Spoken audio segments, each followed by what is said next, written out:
Plano de leitura bíblica, dia 13/2, 1 Coríntios 1-4. Primeira carta aos Coríntios. Saudação e ação de graças. Paulo, apóstolo de Jesus Cristo por chamado e vontade de Deus, e o irmão Sóstenes, a igreja de Deus que está em Corinto, aos fiéis santificados em Jesus Cristo, chamados à santidade, juntamente com todos os que em qualquer lugar que estejam, invocam o nome de nosso Senhor Jesus Cristo, Senhor deles e nosso. A vós graça e paz da parte de Deus, nosso Pai, e da parte do Senhor Jesus Cristo.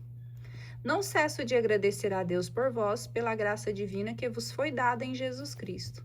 Neles fostes ricamente contemplados com todos os dons, com os dons das palavras e os da ciência. Tão solidamente foi confirmado em vós o testemunho de Cristo. Assim, enquanto aguardais a manifestação de nosso Senhor Jesus Cristo, não vos falta dom algum. Ele há de vos confirmar até o fim, para que sejais irrepreensíveis no dia de nosso Senhor Jesus Cristo.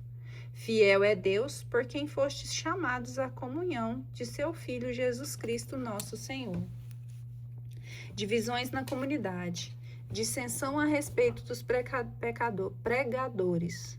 Rogo-vos, irmãos, em nome de nosso Senhor Jesus Cristo, que todos estejais em pleno acordo e que não haja entre vós divisões. Vivei em boa harmonia, no mesmo espírito e no mesmo sentimento.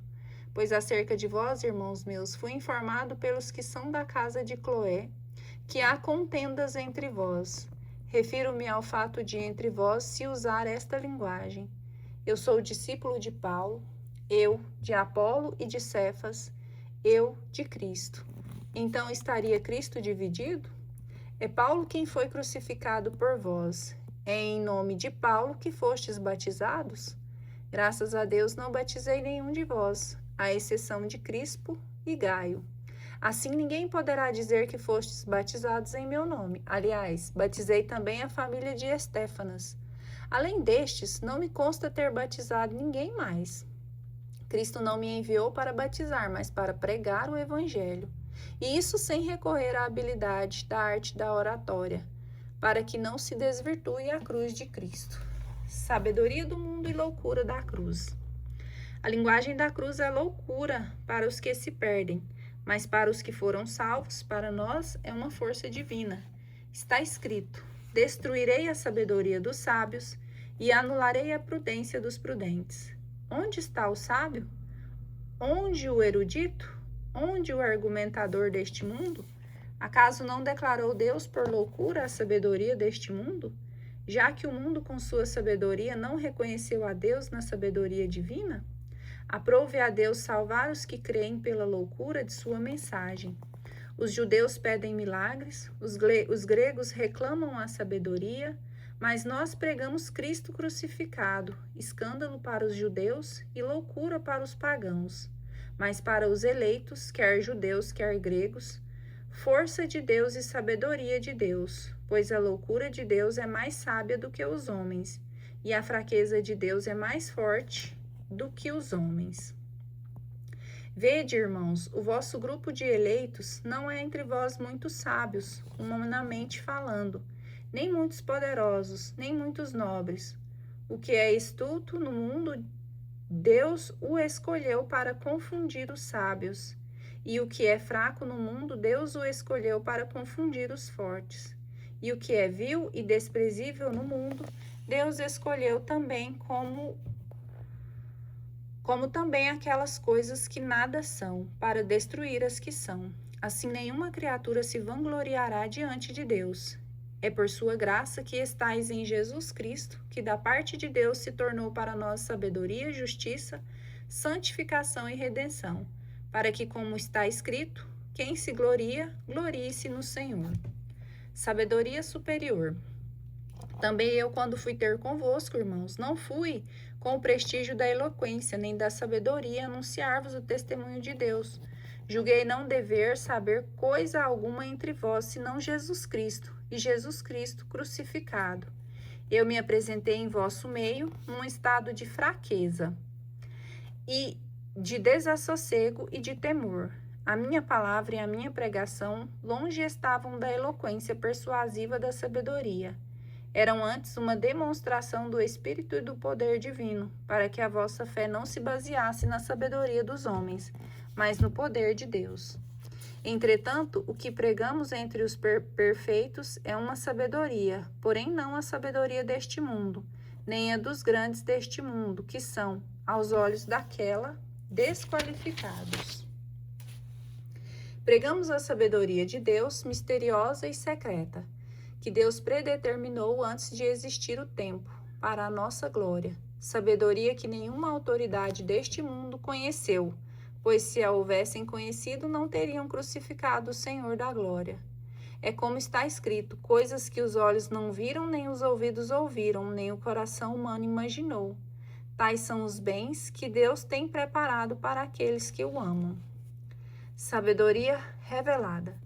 Todavia, Deus nos las revelou pelo seu Espírito, porque o Espírito penetra tudo, mesmo as profundezas de Deus. Pois quem conhece as coisas que há no homem, senão o Espírito do homem que nele reside?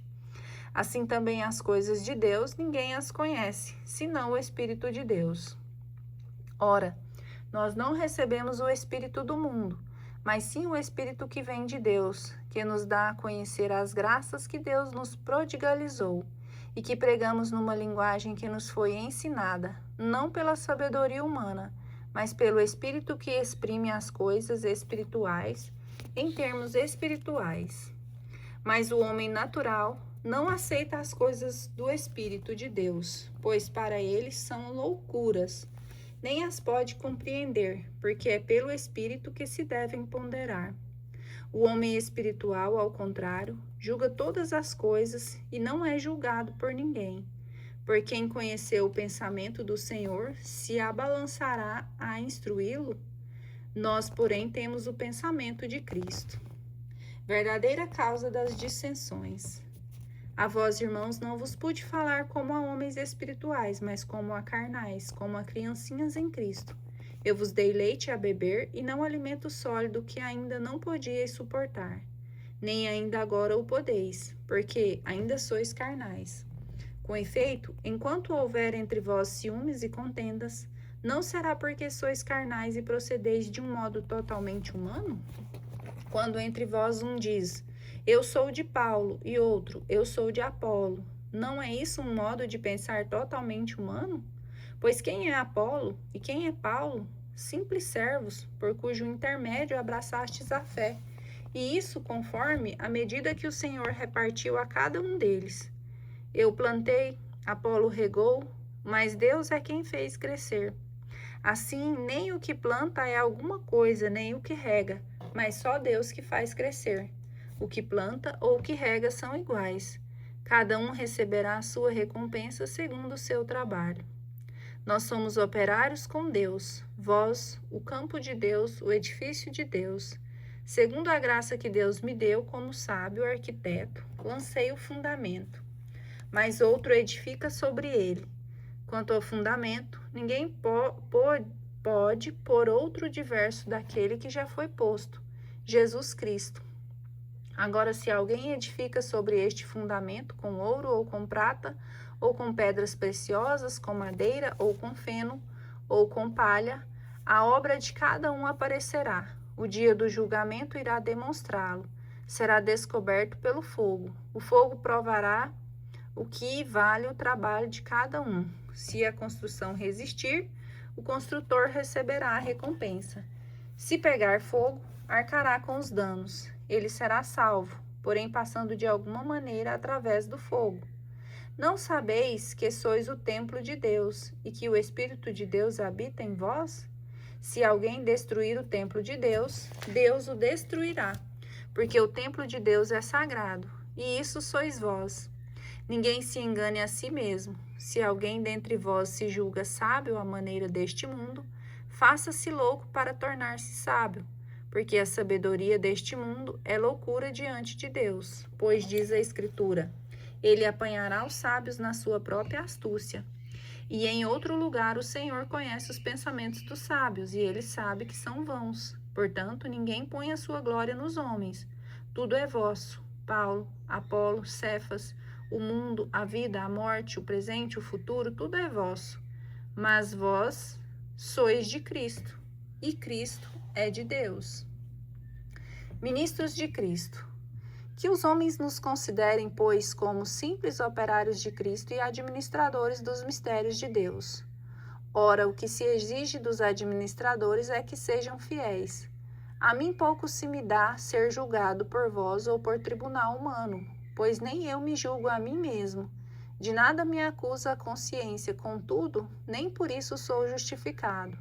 Meu juiz é o Senhor, por isso não julgueis antes do tempo. Esperais que venha o Senhor. Ele porá às claras o que se acha escondido nas trevas. Ele manifestará as intenções dos corações. Então cada um receberá de Deus o louvor que merece. Se apliquei tudo isso a mim e a Apolo, foi por vossa causa, para que por meio de nós aprendais a não ultrapassar o que está escrito, e para que vós não ensoberbeçais, tomando partido a favor de um prejuízo com de outrem. O que há de superior em ti? Que é que possuís que não tenhas recebido? E se o recebestes, por que te glorias como se não tivesses recebido? Já estáis fartos, já estáis ricos, sem nós sois reis. Praza a Deus que reineis, de fato, para que também nós reinemos convosco. Porque, ao que parece, Deus nos tem posto a nós apóstolos na última classe dos homens, por assim dizer, sentenciados à morte, visto que fomos entregues em espetáculos ao mundo, aos anjos e aos homens. Nós, estultos por causa de Cristo, e vós sábios em Cristo. Nós, fracos e vós fortes. Vós honrados e nós desprezados. Até esta hora padecemos fome, sede e nudez. Somos esbofeteados, somos errantes. Fatigamo-nos trabalhando com as nossas próprias mãos. Insultados, abençoamo-nos, perseguidos, suportamos, caluniados, consolamos. Chegamos a ser como que o lixo do mundo, a escória de todo, até agora. Não vos escrevo essas coisas para vos envergonhar, mas admoesto-vos como meus filhos muito amados. Com efeito, ainda que tivesseis 10.000 mestres em Cristo, não tendes muitos pais. Ora, fui eu que vos gerei em Cristo Jesus pelo Evangelho. Por isso vos conjuro a que sejais meus imitadores. Para isso é que vos enviei Timóteo, meu filho muito amado e fiel no Senhor. Ele vos recordará as minhas normas de conduta, tais como as ensino por toda parte, em todas as igrejas. Alguns, presumindo que eu não mais iria ter convosco, encheram-se de orgulho, mas brevemente irei ter convosco, se Deus quiser. Tomarei conhecimento, não do que esses orgulhosos falam, mas do que são capazes. Porque o reino de Deus não consiste em palavras, mas em atos. Que preferis? Que eu vá visitar-vos com a vara ou com a caridade e espírito de mansidão?